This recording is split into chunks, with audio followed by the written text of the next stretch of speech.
There's a lot of butt jokes on my Facebook page going right now.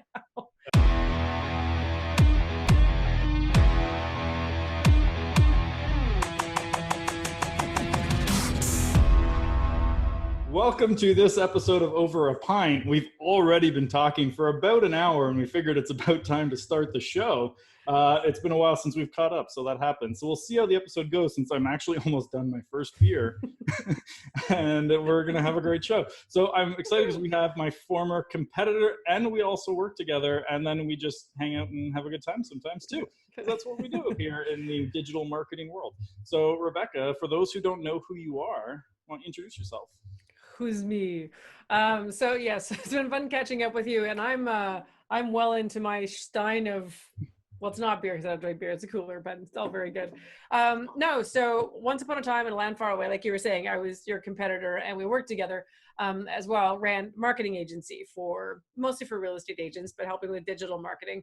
But that wasn't the kind of work that I was really enjoying. My agency was doing well and thriving, and it was wonderful.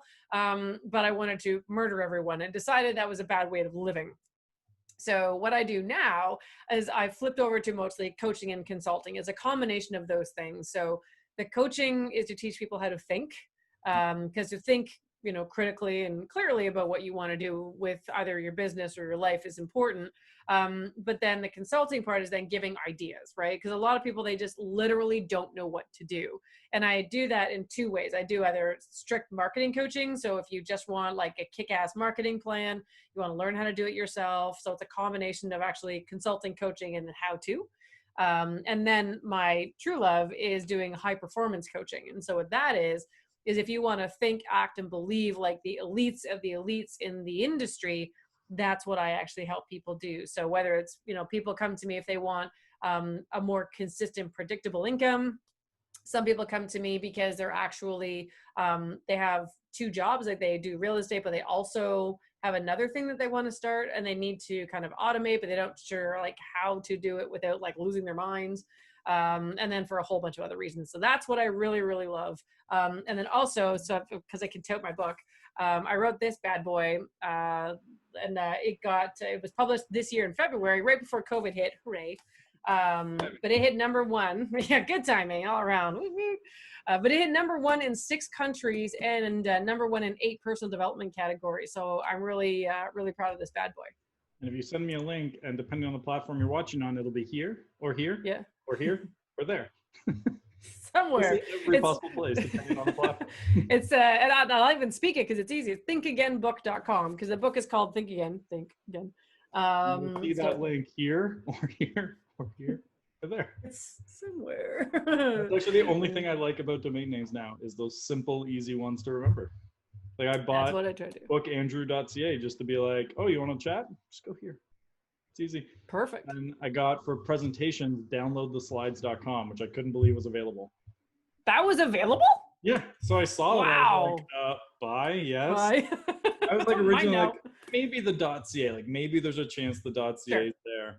And then like they're like, so I literally at the first time put downloadtheslides.ca, and they're like, would you also like the .com? And I was like, yes, I will. Yes. Absolutely. And it wasn't like really, because I was gonna say, like, I see some of those names are available, but they're like for $25,000. And I'm like, ooh, premium. Best $11.99 ever. Woohoo! Yeah. There's almost a business there of like setting that up for speakers to allow them to do that. And I was like, there you go, your side hustle. When you're in retirement, that's what you can do. I got like 8 of those set up as like ideas now, and I'm like, I don't have time to run any of them.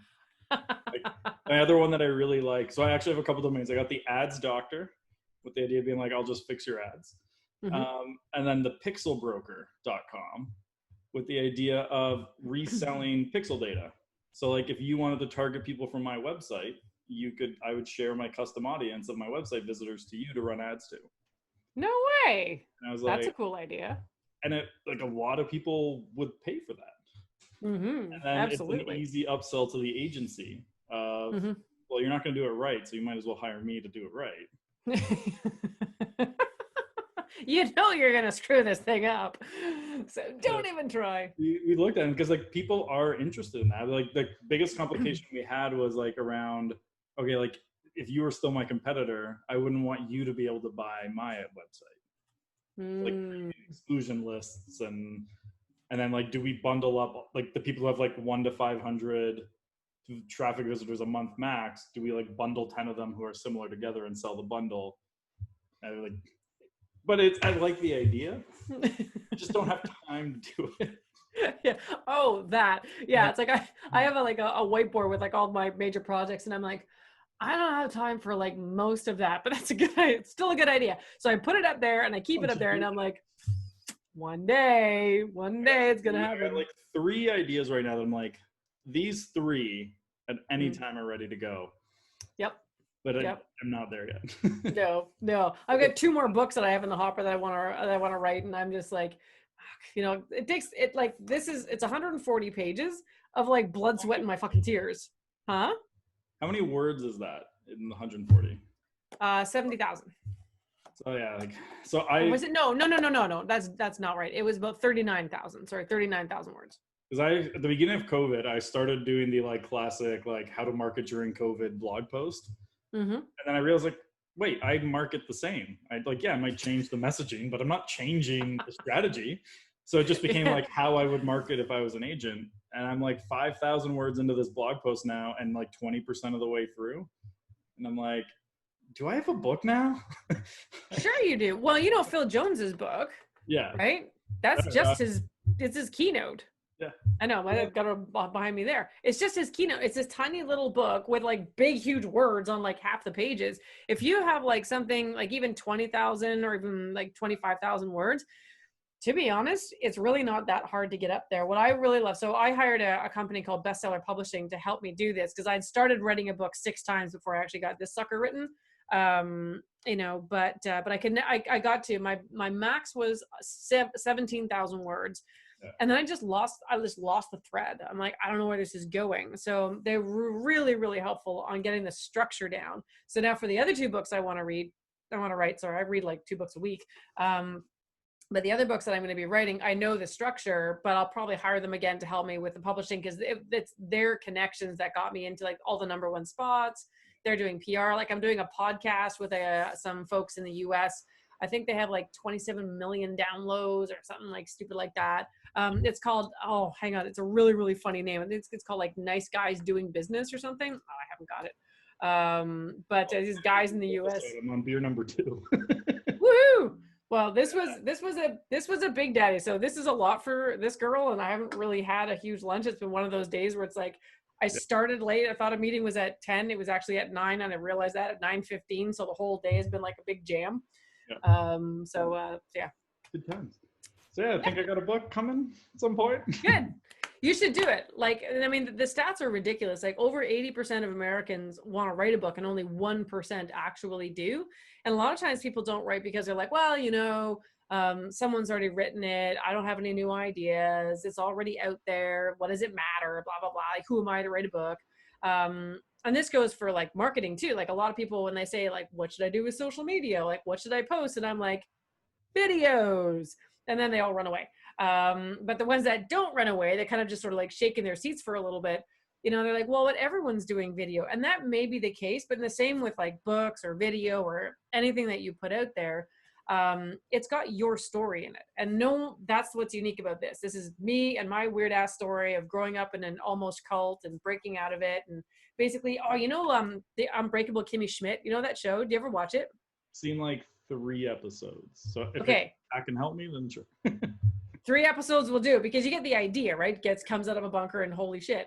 That's basically me, right? Because at 32 years old, I had to learn how to operate in like regular society. I never ordered cable because I was too embarrassed to call them and tell them I'd never had it. And then I didn't know how to order it. I don't know. I still to this day don't know how to put on makeup, even though people have shown me. After they're done, I'm like, I don't either. That's okay. That's such a relief.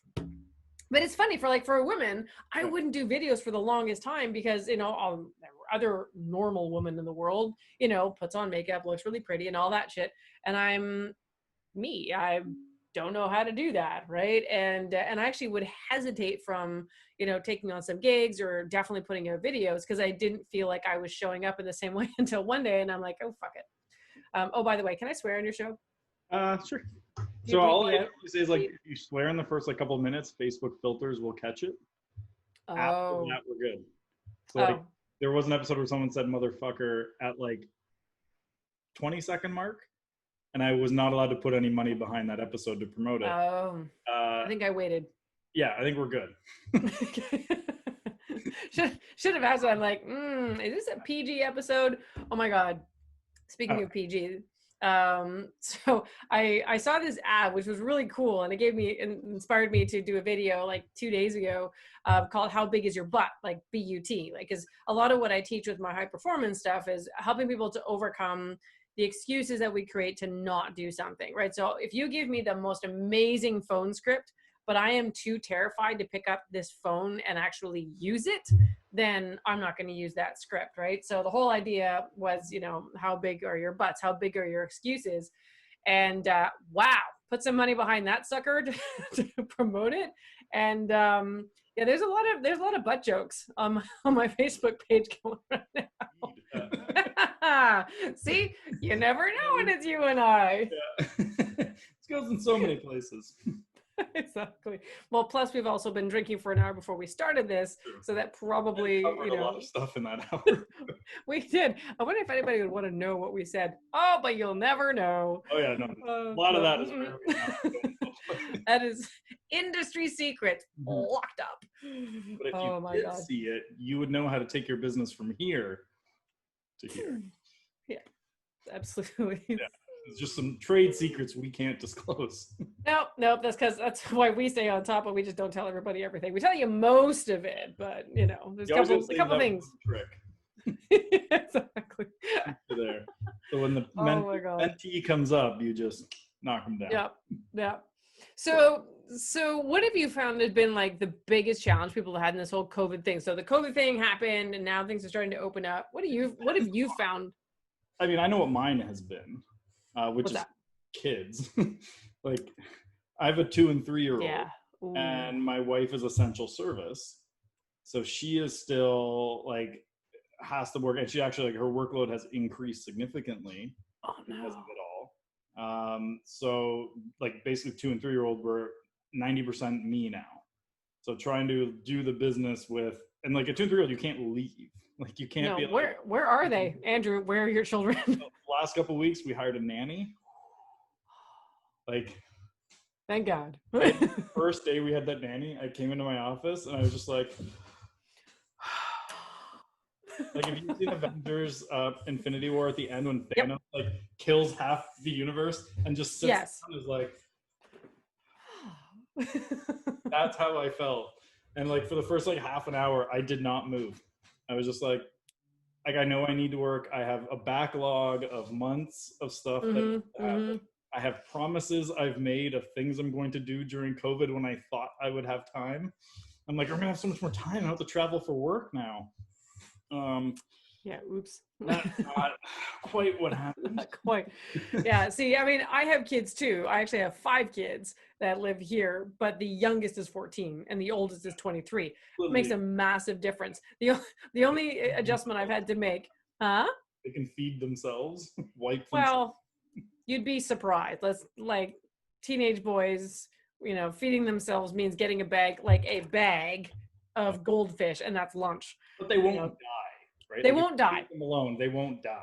Right, and they won't run away, and they generally stay in their rooms and all that. The only thing I've had to account for is when I do stuff like this, I have to kick everybody off the internet. And I'm like, and you're off, and you're off, and you're off, and you're off. And if anyone streams a goddamn video on YouTube, I will find you and hunt you down.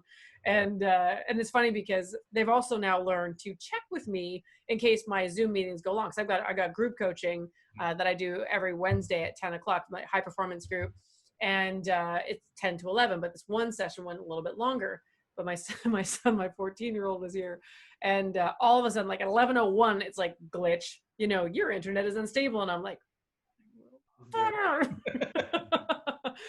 so I'm trying to wrap it up because I'm just like, oh my God, like everyone's going to be on the internet in 2 seconds.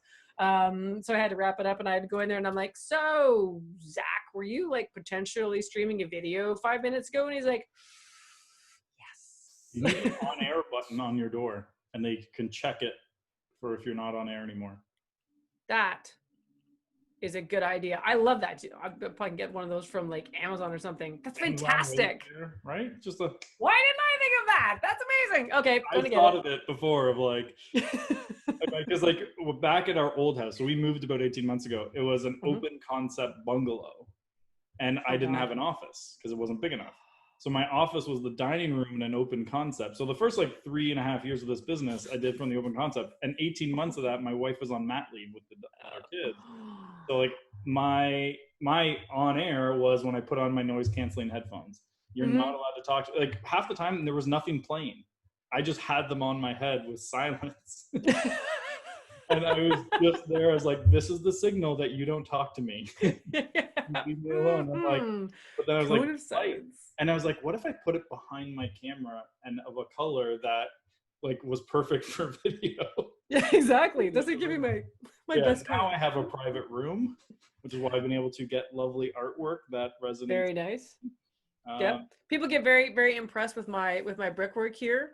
It is a beautiful piece of vinyl. That I angle here. It does look real.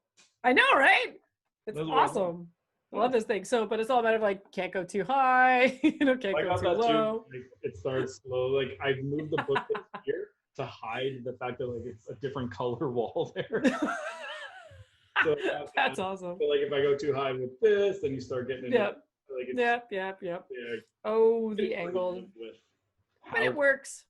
Portrayed. But what my big difference is, I plug in my internet now. I got the cable. Now it's still half Wi-Fi, so it's like one of those Wi-Fi boosters, and I plug into the booster. Yeah, I've got my booster right over there. Yeah, but mine, like, can you plug into it? Like, is there an Ethernet? No. Yeah, switch booster.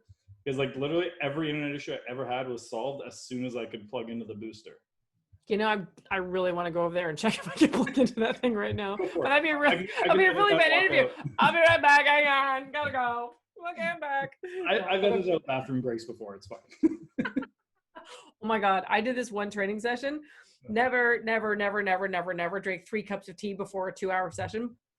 Oh my God. So I was here. It was like last week I was doing Instagram training and my Treb course. And so I'm teaching and I'm getting to the point where I'm like, I really need to go, but it's a 2-hour class, so I don't do breaks. And finally I was like almost at the end, but I couldn't quite remember how many slides I had left. And I'm like, all right, guys, I gotta go. Be back in 5 minutes. Bink. And I like ran away and came back and I'm like, ooh. I had like that one time, but it was like a live class. Like I'd gone up for travel, stayed in a hotel the night before, and I ate something that didn't agree with me. That's my nightmare. Yeah, that was like an hour and 20. I ate a Boston pizza, so I thought it was safe. An hour and 20 minutes into a 3-hour training, and I'm like, I'm not gonna make it. This isn't gonna happen.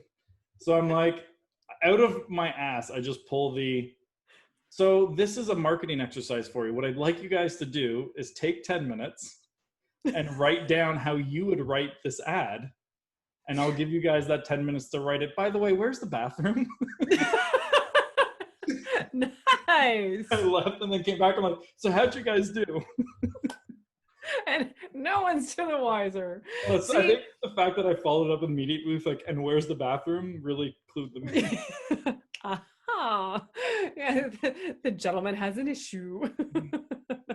See, these are like for people who want to become speakers, like this is gold because it's not hard. Well, I mean, I've done it for 10 years, so it's not hard for me to get on stage like you. Like, you get up there, you talk, we know our stuff and all that kind of a thing, right? The challenge is when shit goes sideways. Yeah. Right. So you really have to go to the bathroom. What do you do? Right. You know, I have this thing where I go down rabbit holes, like little mental rabbit holes, and then I totally forget where I was. And I've gotten to the point, I'm completely shameless about it. I'm like, guys, I went down a rabbit hole. Can someone remind me where I was, please? What was I talking about? And someone will be like, that's where you were. And I'm like, thank you. So that's the entire point of my slides, is they're not any information. They're just guideposts for me. Oh, totally. Like, absolutely. That's like, it's a single image that in my head triggers what I'm supposed to be talking about. And then the next one is just, oh, that's the next guidepost. So like half the time, like, and every time I do a presentation, like besides like I have like 4 jokes I know are winners. Like presentation's a little bit different every single time. But same jokes though. Those are killer. Hey, they work. Like, I got an eggplant joke that just lands with every audience. That'd be great. I have a joke about my husband, and that lands every single time. It's not a joke about him. It's about, because when we started dating, with 3 months, we bought a house, and I always say it's a really good dating strategy if you really want to nail somebody and not let them go, just buy a house. And I also call it my upgrade and all this kind of stuff. Same jokes for like honestly 8 years. It's pretty funny, but yeah, I actually got a client. So I did a 4-hour masterclass. I was supposed to speak in where was it? Florida. This past was it March or April, and of course it got canceled. And so they flipped it to a 4-hour masterclass. So it was it was all based on my book. Because the whole thing was like the 4 stages to getting like anything that you want. Because we all start with like, if I work really hard, I'll get there. But if we don't believe that we can actually do that, if we have like, self-limiting beliefs, like I'm not good enough, no one's going to listen to me, everyone else is better than me, no matter how hard you work, you're never going to get there.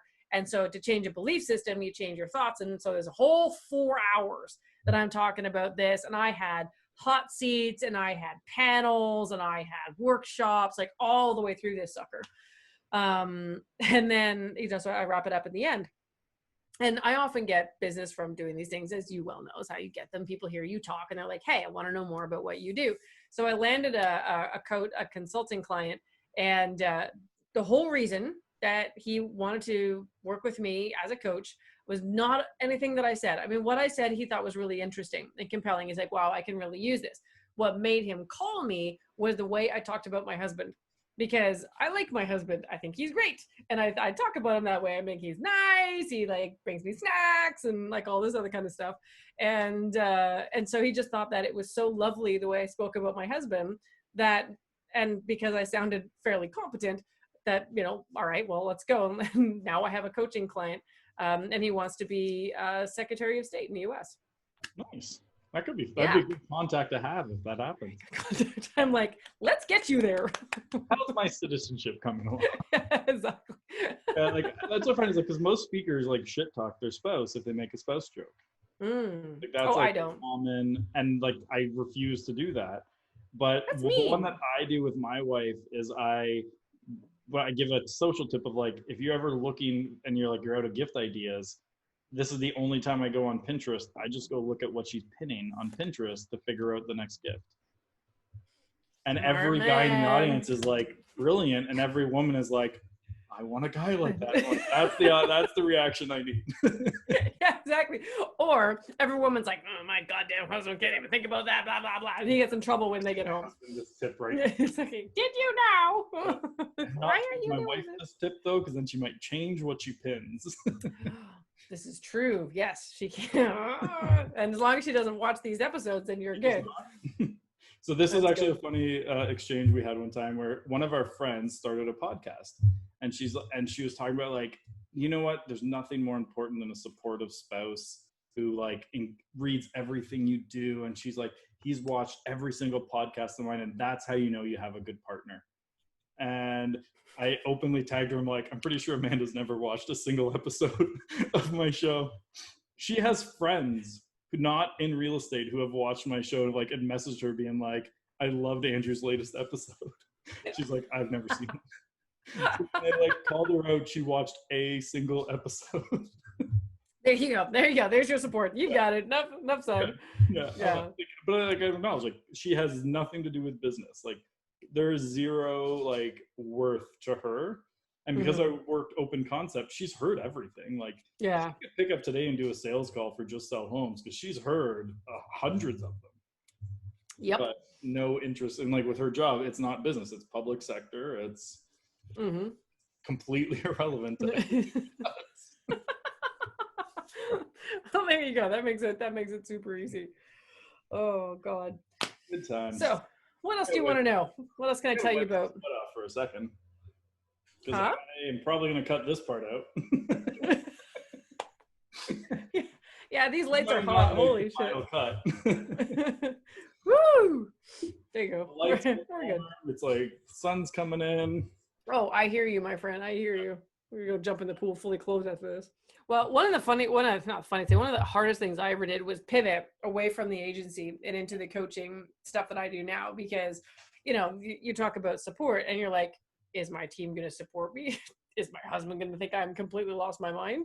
But it's been really interesting. So by the way, you're welcome that I exited the industry. So now we don't have to trade clients back and forth, or like call them like, don't work for that one. Yeah, blacklist. Blacklist. Yeah, people don't understand that, like, we talk. We do. Yeah. And we see you coming. Yeah. Like, there's reasons why that sales call with me didn't go well, because Rebecca talked. Yeah, and I'm like, I just got fired from this person. They're coming your way. Like, okay. It was like the bat phone. Yeah, exactly. And of course, worked with Rebecca, didn't like me, work with you, and vice versa. So I'm really sorry that that's over, because that was kind of fun, ping ponging people back and forth. Yeah, it was group threads when we both get tagged. That awkward, like, no, but like, hire me, but Rebecca's great. You'll love her. It's more about who do you jive with. Exactly. Which person's jokes do you find funniest? Which person can you stomach the most? That still happens a little bit. It doesn't happen as much as it used to, because I'm much more into the coaching side and much more into like elite performance kind of coaching, because I found that from where I wanted to focus. Solving a marketing problem is great, but as you probably well know, a lot of people's problems are much bigger than marketing. So, I was looking for methodologies and, okay, how can I help people not only with marketing, but then in a bigger way as well? And that's when I really found like my calling. It's like, it was actually quite something. But so as a certified, I shouldn't put air quotes out, I'm certified. No, I'm actually certified as a high performance coach. It's been certified by, like, is there like a body that's like, there's a formal, like how people become a doctor and a lawyer, there's like a, okay, well, no. I don't mean like university, but I mean like there's like one body, or is it like if you're a CrossFit coach, you go and get certified by CrossFit? There's a high performance academy in the US, but let's be clear, it's run by Brendan Burchard, who is like sort of the the kingpin of high performance training. So there's other performance-based coaches out there, and they're fine. Their methodologies, I'm sure, work. What I liked about his is it's based on science. So it's based on neuroscience. It's based on 2 giant studies out of 2 California universities that looked at all the different habits that the super elites of the world practice on a daily basis. And then disseminating that down to 6 key habits that if you can just really become good at these 6 things, then you'll see a positive correlation, and a significantly positive correlation with income, happiness, fulfillment. Your relationships get better. Like, everything just really improves overall when you are approaching your life in a completely different way. So a lot of people are very overwhelmed, right? A lot of people live with a lot of anxiety. They wake up in the middle of the night and they're like freaking out about stuff, and then stuff's not getting done, or they pulled in 2 directions. And so what this coaching does, it's a 12-week methodology, is it really dives into, it's like, what are you going to focus on? So we don't take on like someone's like everything in their life. We focus on like one main thing. It's like there's one thing that if we focus on it for the next 90 days, will really move you to the next level. And then we attack it from all these different angles, right? The high performance. So it's not a skill-based training. It's not like some guy's really good idea that I'm now going to shoehorn into your business. That doesn't work, right? Someone might be really good at Facebook ads, but someone over here might be really good at door knocking. So to take the Facebook methodology and jam it down the throat of the door knocking guy is kind of, it's really problematic. And it's not a kind of coaching program where you just check in every week and go, hi, how are you doing? What are you working on? Huh? Did you make your calls? Yeah, exactly. How many did you do? Or how many are you going to do this week? Okay, bye. That gets really old really fast. So this stuff, it accelerates people's ability to get what they want. So as long as they're open to it, as long as they work through it and are really committed to it, like I've seen giant changes in people's businesses in particular and in their personal lives. And I just love seeing that. Like I got a testimonial today because I've got a new group coaching program that launches again in August. So every 3 months, I open up the opportunity for people to join my coaching program, and then I close it and then open it again a quarter later. And like just those words of how the coaching program has helped him in his business, with his relationships, with his clients. Like that's rewarding shit. And I just absolutely love it. So the pivot was hard because, as you know, I know Facebook, right? Like how I started my business from, Kimmy Schmidt or the Unbreakable Kimmy Schmidt, crawling out of a bunker. That's how I started. So there's a lot of emotion that gets tied up in what I used to do. But this is what really makes me want to get up every day, right? So I've had like 4 coaching calls today, and if I had 3 more, I'd be like, woo, bring it. I just don't get tired. Like I use the example of like if Beyonce today took the strategy Beyonce's using and tried to start from scratch with it, it wouldn't work. Because like right now, she can just post once, get everything she needs, and she's done. Yeah. Marie Forleo to that group, Tony Robbins, again, like Tony Robbins could make one post and that's all he needs to do. It goes. Yeah. Like, that doesn't work if you're nobody. Yeah, no. When you're nobody, it's churn. It's push. And like the more you put out there, like when I flipped from agency to doing what I did, I had to like ramp up all my content because I had to tell people, I know you know me as the Facebook expert. I know. Rebranding's fun. Doing this now. Oh, fuck yeah. But I mean, at the same time, do you remember that? I was the Evernote guy at one point. That's right. Yeah. That's right. You were the Evernote guy. Yeah. That was not like an easy change. No, but the one benefit I will say is I already had an audience. So me flipping was actually easier than me starting from scratch 10 years ago when I knew no one and I knew like, oh my God, I had nothing. I had so little knowledge. When I look back and I'm like, just sell homes is like, I couldn't have been where I am if it wasn't for me being at Remax as a trainer because they paraded me around as the expert for 14 years. And like, this is the guy who knows what he's talking about. And that's what they kept saying to other people. So that like the day that I started, I'm like, hey, you can just hire me now. Like, my first 2 sales calls were, I'm available, here's the price. Also, I need 6 months up front. And they just gave me back. Like, that wouldn't have happened if I hadn't gone there. No. I couldn't have gone. Yeah. And that's why, when anyone comes to me and they're like, they say stuff like, I have no money. Can I run Facebook ads? I'm like, no, you cannot. Right? Because you just told me you have no money. Like you're insane to do that. Like I don't know what you say. But if people come and they ask for my advice, which I will give and they can take it or leave it. But you shouldn't spend a penny on ad campaigns, like boosting posts. That's kind of different. But like a true ad campaign until you're making about $100,000 a year. And you have to do that. But yeah. Okay. So like $100,000 or more per year, because as you and I both know, some of that money is lost. Like, cause you're testing, you're trying to figure out what works. And, and you using lately is it's like you're searching for gold. You got a bunch of people out there, but then when you find the mine of like the deposit of gold, you throw all your resources on that until it's gone. Then you go, but like, that's all Facebook ads are, is you're finding the campaign, finds the deposit of gold, then you throw all your resources on it.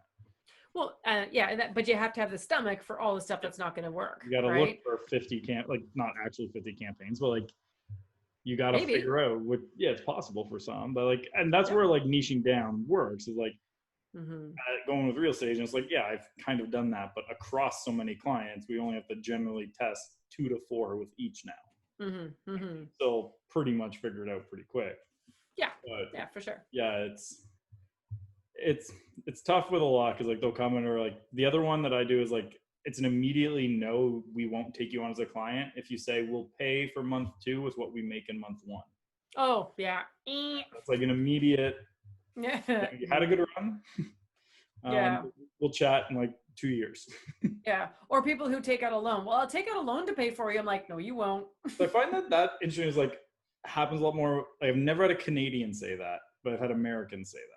Like it seems like there's a mentality there where it's like they're more willing to do like home equity lines of credit or loans to pay for things like that. Whereas Canada's a little bit more conservative about it. Yeah. Well, I think Americans, maybe they understand leverage better, right? And there is something to be said for leverage, right? Because if you want to make a big leap, then you're trying to bootstrap, like that's not always easy. And sometimes you need that loan to get, so if it costs you 8% in interest, but you make 15% in profitability right now, in growth, like then you're fine, right? You just pay that thing off and away you go, but then you can continue to climb. So leverage can sometimes be really, really valuable, but I'm talking people are like, I have no money, I'm mortgaged to the hilt, and now I'm going to go get a loan. I'm like, no, I know I had a client who did that, and she didn't tell me that she did that until it was like 6 to 8 months in. And then she's like, well, I have to stop now because my loan got maxed out. I'm like, you're what now? Yeah, well, that's what I was saying. Like, if you can't afford us for 6 months, you shouldn't hire us. Because, like, even if you get a deal day one, it could be 3 months till closing. Then you still might not get paid for another couple of weeks. Like, you shouldn't hire a company like ours until you have enough in the bank that minimum 6 months you could pay us without a dollar coming in. Yeah. Yeah, I mean, exactly. Hopefully it's before then. But we know how internet leads work, right? Internet leads are not sales. And that's, again, where people, like, the expectations can go a little bit wonky. Like, most of my sales calls lately are, hey, I've been following you for years. Yeah. And I'm ready now. And I'm like, all right, great. Like, but that doesn't work as like a quick, but it's part of the fun. Yeah, exactly. I know I had someone who followed me for like, I think 7 years. They're like, okay, it's been 7 years, I'm ready now. And I'm like, it took you that long? But they've been my client for 7 years too. Well, those are the ones that I find like they stay long too. Yes. Yeah. Like they kind of know what they're getting. They followed you around long enough. Yeah, exactly. They like our brand of lemonade. Yeah. They're like, I want what she's having. Yeah, but then I'm going to fire you and go to Rebecca right after. Yes, exactly. Well, now what are they going to do? Yeah. Right now, what are they going to do? They're going to fire you and...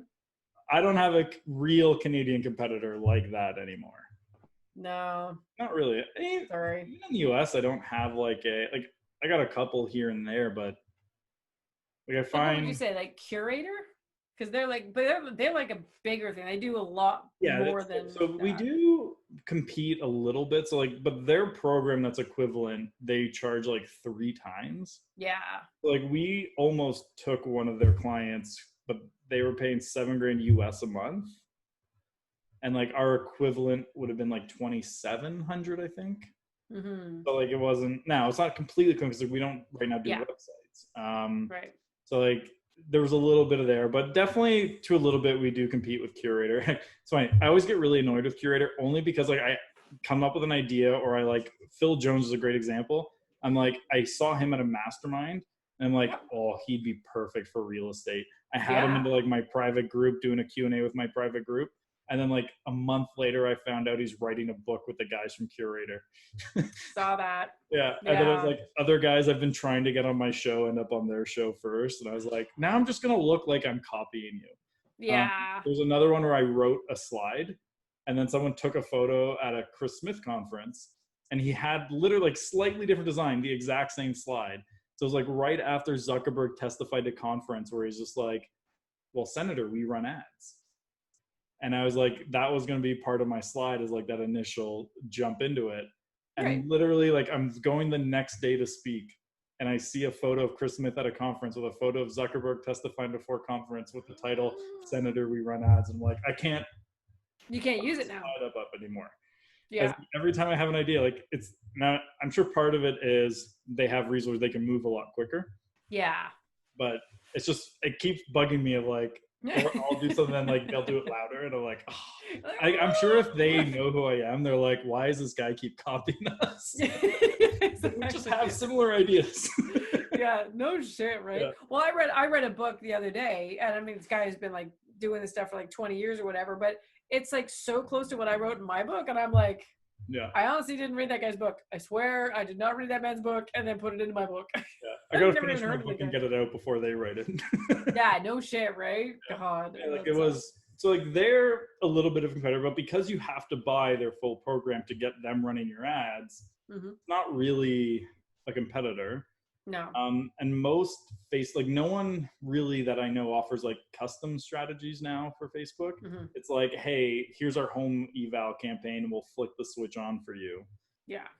But actually our big one late, especially in the last like 3 months, has been our program where we'll just advertise your listings on a one-off. Yeah. Like, yeah, I know. People think they call and ask me, do you do that? And I'm like, call Andrew, click. I'm like, I'm not gonna do it. Huge for two, like one, so like we actually don't make a lot of money on it, which was the original point. but what it does is it builds us this huge list of people who refer us clients. Mm-hmm. Because everyone's like, who do you know that works? Like, well, I've worked with them. Yep. Like, our biggest referrers all do that program. Like, I'm like, every week I want you to try at least one thing new. Mm-hmm. And so like now she's like, she could probably get a better cost per lead off listings than I can now. Well, but that's what you want. You want them to be better at you and stuff like that, because then you can get really, really good at the business growing part of what you do. It was funny. I was helping a client the other day, and he was so annoyed by his real estate business. He was thinking of like leaving and just giving it up and saying, forget it, I'm not going to do it anymore. You hear that a lot.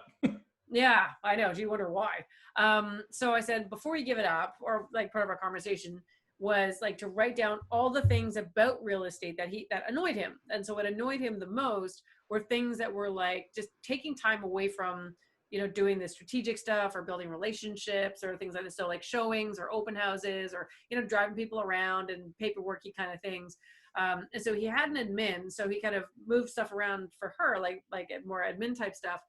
And then all he did was he hired a licensed realtor, $50 an hour, to do all the showings and open houses and all the bullshit stuff he didn't want to do anymore.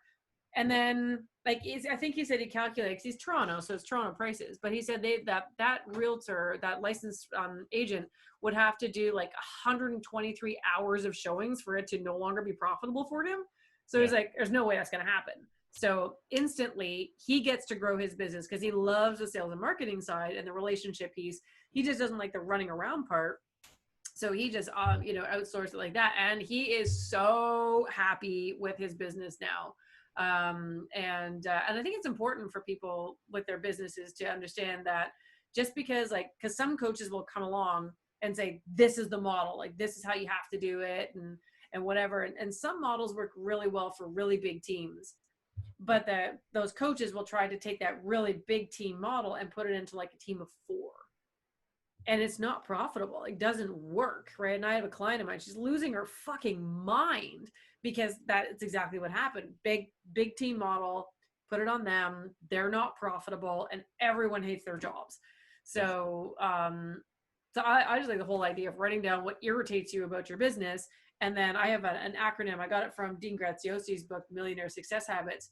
And you either automate it, delegate it, outsource it, replace it, or eliminate it. Yeah. So, some things like, email marketing or Facebook marketing, you can automate it or like outsource it to someone like yourself, formerly someone like me, but I don't do it anymore. That, just sort of qualifier. I do have certain clients that I have grandfathered over time and that I just sort of keep going, but it's like seriously based. I'm not accepting new clients, but you are. Because you are. Everybody goes over to Andrew. Yeah. No, but the nice thing about that is the work still keeps me in the game. It still keeps me fresh and keeps me thinking about it. But it's not overwhelming for me anymore. And I still have my team and they're all, doing their thing. And yet because I have delegated or outsourced my stuff, like my Infusionsoft stuff, I don't do. I outsource it to a company in the UK. I left Infusionsoft. You did? Yep. I love it still. Oh, I love my Infusionsoft. I couldn't handle it. The checkout forms, I don't use their forms. Their forms are awful. Yeah. So active campaigns, I moved to that. Oh, okay. And so I use Thrivecart because it does dynamic sales taxes that Infusionsoft does not offer. So like if they put their postal code or select their province, it automatically switches. I don't have to do that annoying Infusionsoft, and I can customize the form to whatever. Oh, cool. And then it's a one price. There's no monthly subscription. Cool. So yeah, that's neat. Switch to that active campaign, and it does like order bumps and then pay what you can. Pay what you can is my favorite part. So it's neat. Like you can just type in whatever price you want for some products, and that allows you to buy. So like right now, our membership during COVID, or like I don't want to like sell people on a membership right now. So I was like, listen, you just pay whatever you can, and you can join. Like 50% of people paid $1. Yeah. But like it averages out to like our average card value now is like 19. Okay. Like we're gonna be able paying over $100, but it's because Thrivecart makes it really easy to like set that up. Thrivecart, that's interesting because I use Clickfunnels for my membership site. Hated Clickfunnels. It was like the bane of my existence. So I went back to Leadpages. So I used Leadpages, WordPress with wish lists integrated. Okay. and then Active Campaign, and like Thrivecart just runs it through Stripe. Okay. So Yeah, I have Stripe. Yeah. I have none of those other things. It's so funny that it's like similar end game plan, but we just go about it entirely differently. I just like, every time I went to launch a funnel on Clickfunnels, I'd get errors, and I was like, so like got to the point where every time I went to go to launch a funnel, I'd have to pay someone to come in, and it'd be like, oh no, you have to do this twice in different areas. I'm like, but I already did that. Like, yeah, but you have to do it again here, and it just like kept being these little things. I'm like, it's just too much of a pain in the ass for me to keep trying to like do that, and it's not my strong suit in terms of like it's not a revenue driver. Me dealing with that crap. Yeah. And Leadpages, there's pains in the butt with Leadpages. Yeah, I've used but them. It's simple. And that's all I need. Yeah. So where do you house your membership stuff? So it's just like a page on our WordPress site, but then we have a plugin that just password protects it. So I set like, as you become a member on our WordPress site, every page I can set to a different membership level. And then when you check out on Thrivecart, I can set it to pass through which membership level you get. So you just log into the back end of the website and it's all there. And I just pay like my WordPress guy to like make the site look nice. Interesting. So. I always like that because I mean, I've used ClickFunnels now for 2 years. So all I do is I create a funnel, perfect the funnel, duplicate the funnel. Yeah. So I don't do That's it once. Basically our Leadpages. Yeah, exactly. Because Karen used to be my operations manager for it. So I'm praying to God that I can figure this thing out. But if I can't, my Infusionsoft partners have promised to help me because they know like I'm pretty hopeless when it comes to operations. I got a guy who like Russell Brunson said was a top 10 ClickFunnels designer. You've mentioned him. Yeah, you've mentioned him. He's fantastic. Wow. I think for a full funnel, like from scratch with like custom design, like he'll go in, he's a graphic designer too. I think it's $5,000 US for the full funnel. But like unbelievably good work. Wow. Okay. I might come to you for that. Like right now, mine are simple. Like they just do the job, right? And I make it really, really damn simple. But that said, I'm always looking for ways of simplifying. And plus ClickFunnels is not cheap. Yeah. Right. So that's like what Leadpages do is with the affiliate that like I've just kind of grandfathered in, like I don't even pay for Leadpages anymore. Oh yeah? Yeah, like I've only got like 20 people that have like signed up through like links I've added into like blog posts. Just been like, I do this on Leadpages, and it's just paid for itself off those affiliate fees. I think even then, it's still only like $50 or $100 a month. Yeah, Leadpages I don't think was very terribly expensive. We'll see. I'm continuing down with ClickFunnels because I'm rather committed at this stage. Yeah. But that pay-as-you-go thing, like that's not part of it. But I figured out how to do like payment plans, one-time payments, and what else? And there's sort of like subscriptions kind of a thing. So I like order bumps too. Order bumps they do order bumps. Yeah, but those have made me a lot of money. Just those little like, and I've tested some because I always thought like, if say it's like $100 checkout order, like your order bump couldn't be more than like 20, 40, 50. Right. That was my old belief. I've done one where it's like $50 product with a $500 order bump, and I've gotten it. And I was like, I couldn't believe that people were like, I'm going to buy this $50 product and add a $500 order bump. Yep. Yep. Right. Yeah. I'm coming out with a new course, and that's exactly what the order bump is. It's 500. It's actually the product is 500 and the order bump's 500. Yeah. That's something Ryan Dice did. So, because a long time ago, he had his invisible selling machine, which is his whole email funnels, and you could that plus. So you got a course, you got all of the templates, you've got his book, you got everything. It was $2,000, and then the bump was what was it? It was something like all the landing pages you'd ever need, like landing page templates. And then I was like, but it's so funny. I didn't need it because it's not what I was using it for. I buy them to see the funnel. Yeah, well, I was tempted to do that, but I'm like, 500, like it's 500 US, so it did stop me, but I was like, my inclination was like, okay, I will buy that thing. Yeah, anytime it's like free plus shipping or like, here's my cheap offer, I buy it just to see what their funnel's like. Yeah. Like, just sheer curiosity, like Billy Jean did one. Oh, he's crazy. And yeah, but he had a really interesting one where it was like $30 for my 30th birthday for all my courses. And I was just like, $30, I might as well see what your process is here. And what I actually liked about his is like every one of his landing pages, it was like, it's like you buy, and it went like 9 pages long after that of like different offers. but every page had a yes, add to my cart, no, I don't want that button. And if you click no, I don't want that, it'd take you to, well, maybe you'd want this. Well, maybe you'd want this. And it kept going for so long.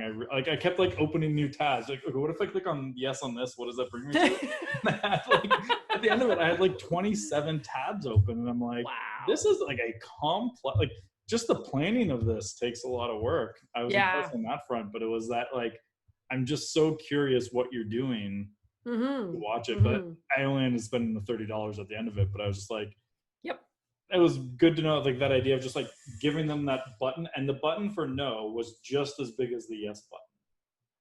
And that's where, because like normally it's like a little line of hyperlink tiny little under. Yeah, like, no, I'm not interested. This was like, yes, I want it. No, I'm an idiot. Like, that was the two buttons.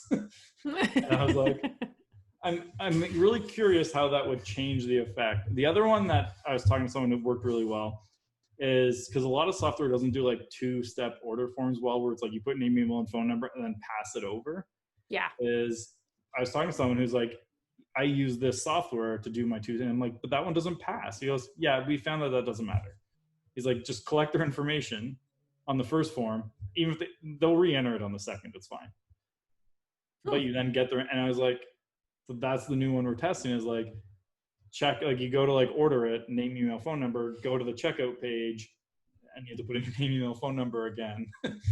And it starts like, but then you fill out your credit card. And I'm like, but now at least I have it. Yeah, well, that's just it. Absolutely. Because then you can retarget them based on, you know, abandoned cart. So they didn't actually order it, you know, 5, 4, 3, 2, 1. With that stuff. Yeah. I was running an ad with so we did like a 3-day offer. It was like, from whenever you opt in, you have 72 hours to buy. And our frequency on our Facebook ads was 15.8. But it was like at the end of day 3, it ended. Yeah. Because you can do that for a short period of time. Yeah, that's where it did. So it was like day 1 and 2, you saw this ad. Day 3, you saw like, this is your last day to buy. And frequency off the charts, but it was very profitable. No, good. I mean, that's all that matters, right? I remember the first time I set up the like timed ads. That's such a pain in the butt. Where it's like, hey, day 1 to 3 see this, 4 to 6 see this. That's super annoying. Yeah, that was Frank Kern's big thing. His what is he called? Intent-based branding. Yeah. No, he's Frank. One of the guys that like, he does very well. Like, if you ever want to like talk to someone on that high level stuff, he's very good at it. Yeah, no, I remember watching you working with him, or you had an event with him, and I've been following him since then. I like to cyberstalk everybody and see what they're all up to. So yeah, he's like, the way that he does things, like, he similar thing to me on a lot of things of like, doesn't like the inauthentic fake stuff, or it's like there's a fake deadline, but you can still buy it after. It's like, no, like, if he does a deadline, he's doing a deadline. Like, it's over. Like, you can't buy anymore. But he has some really, like, the Godfather offer thing, which I've also brought to my real estate clients, has been huge. Oh yeah, what's that? So the basic idea is on the thank you page. You basically, it's like, the idea is give them an offer they couldn't refuse to take you up on it. So what we've done with real estate agents would be like, on the thank you page, you opt into like, what's my home worth? And you're like, thank you page, hey, if you're thinking of selling your home, click below to book a sales call with us, and here's everything you're going to get. And we'll do like HD photos, HD video, 3D dollhouse tour. We're going to send stagers. We're going to send cleaners to your home before you list. But it's like this huge list of like, here's everything you're going to get. But you have to like click here and physically book a sales call with us. And like, one of our clients, we had a 19% opt-in rate. So like 19% of all leads. Serious? Yeah. Wow. Like, we've had some that have gone down to like 2%. Yeah. The 2% was all they offered on the thank you page was HD photos. You know, like, well, well, give it a shot. It was 0% until I added HD. Wow. It went to 2%. But like the 19% one, I was like, that's good. Yeah. So like, but I mean, 19% of all leads are like, yeah, I'm thinking of listing. Let's go. Absolutely. Giddy up, let's go. I love stuff like that. I like using creative ideas. Russell Brunson comes up with some really neat ones. He talked about how, you know, he was doing like an ad for his newest book, and he like just went on to, I don't know, I think it was Instagram, and he found like a claymation artist. And then had the claymation artist like do like a little story and all that kind of a thing. And like, that was his ad, and it cost him like $500. right? But like you can get really creative with different things out there to run your ads. So, as I'm looking at launching, I've got, like I said, my group coaching program. We talked about my membership site, which I'm going to be relaunching shortly thereafter, right? Like I'm looking down some of these really kind of fun things that you can do. So it's going to be good. Oh yeah. There's so much stuff that's about talking about, like so many ideas out there of like what I want to do that I'm trying to like actively like, let's get rid of all the stuff we're offering here. Like that's our big thing now, is like simplifying to like, I can't have that many balls in the air anymore. No, and I mean, as you with you is the same with me. I'm a creator. I will infinitely create stuff. Because I can build courses in a minute, right? I can build whole courses, and I've got one that I built with another guy, and he just dawdled on it, and I'm like, you know what? I don't have time to launch this now. You're gonna have to wait, like back of the bus. And I was stressing over it. I'm like, oh my God, like we were supposed to get it out in May. And then long story short, he was supposed to do the work. He flipped it over to me, and then I did it. And then I was almost ready to launch, but I'm like, right? Because I've got this big pitch for my group coaching that's coming up. I've got my member, and those are important to me. This one was extra. What I really wanted to do was just sell like a 1-2 hour course for like $50, and then away you go. Like it was already done. It blew up into this bigger thing, and it'll be great. It'll be fine when I decide to launch it, but I'm going to have to put that off to fall. So being able to, I forced myself a few times by being like, hey, I got this course. Do you want to buy it? And I haven't built it yet. I'm like, if people pay me for it, then I know I need to make it. That's like kind of the way that's forced is. Like the first time I ever did a Facebook ads course, I sold it and I hadn't done anything yet. Right. So I made like 10,000, and I was like, guess I got to build it now. Guess it better get going. Better go for it. I invited Trisha to my house and we started filming. There you go. I mean, that's all it is, right? It worked. So anyway. Part of the fun. Always part of the fun. So if people want to like work with you, hire you, how do they get a hold of you? Well, I mean, I'm easy to find on Google, obviously. But you can go to my website, which is just my name, RebeccaMountain.ca. You can get the book at thinkagainbook.com. You can message me here, or here. Everywhere. And I mean, everything I do usually starts with a call, but I have like a little form I get people to fill out, because if you can't fill out a form, you probably aren't going to do the work. That's kind of a little coaching trick that I've been. If you're mailing it in for that, you're mailing it in for the rest of it. But so RebeccaMountain.ca, that's where I am. And I just, all the good stuff is on there, all about me, all my videos, all my blogs. So if you get lonely and you miss my voice late at night, that's all there. Nice and easy. So Absolutely. If you are watching still, we'll see how many people are still going. Stay tuned for next week when I will figure out who the next guest is at some point when I find another guest. I don't know who it'll be yet. This basically is how now I end every episode of I have no idea who the next guest is going to be. It'll be me again. Yeah. That's going to be me and Rebecca shooting the shit, and we'll like cut out half of it. Yeah, exactly. We'll see how many of these things we drink before we actually start recording the actual thing. Yeah. Awesome, my friend. Well, let's catch up again off camera sometime soon. Absolutely, over a real pint when we can actually talk to each other.